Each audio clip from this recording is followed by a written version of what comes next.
सहारा enterprises तुमच्या स्वप्नातली गाडी आता कमी किमतीत। इचलकरंजी शहरालगत असलेल्या कबनूर चंदूर रोडवर कोन्नूर पार्क मधल्या सहारा एंटरप्राइजेस इथं पश्चिम महाराष्ट्रातली विविध बँका आणि फायनान्स कंपन्यांनी जप्त केलेल्या जुन्या दुचाकी आणि चारचाकी गाड्यांची विक्री केली जाते। शोरूम किमतीपेक्षा 25 ते 50% पर्यंत कमी दरात उत्तम स्थितीत आणि संपूर्ण कागदपत्रांसह त्वरित डिलिव्हरी।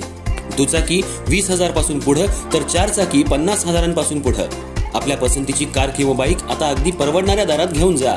विश्वास, पारदर्शक व्यवहार आणि उत्तम सेवा हेच आमचं वैशिष्ट्य। पत्ता Konnur park, Kabnur Chandur road, Ichalkaranji. Proprietor Rajubhai Azgar. संपर्क 8055810910 आणि 9860785786। सहारा एंटरप्राइजेस, दर्जा, विश्वास आणि बचत यांचं परिपूर्ण ठिकाण।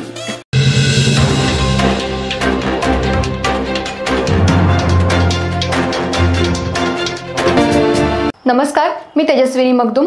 एम मराठीमध्ये आपल्या सर्वांचं स्वागत आहे। पाहूया ठळक घडामोडी।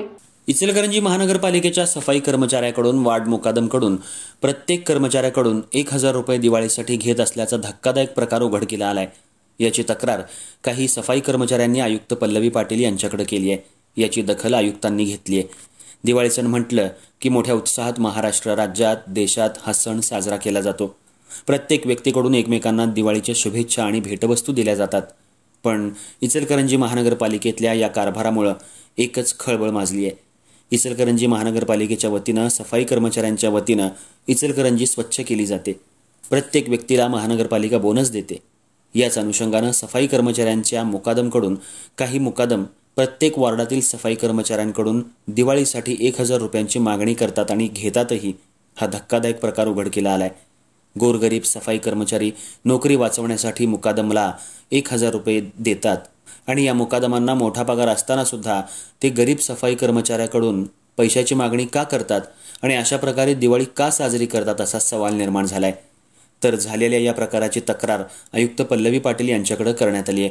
याची दखल पल्लवी पाटील यांनी घेऊन संबंधित मक्तेदारांवर कडक कारवाई करण्याचा इशारा दिलाय।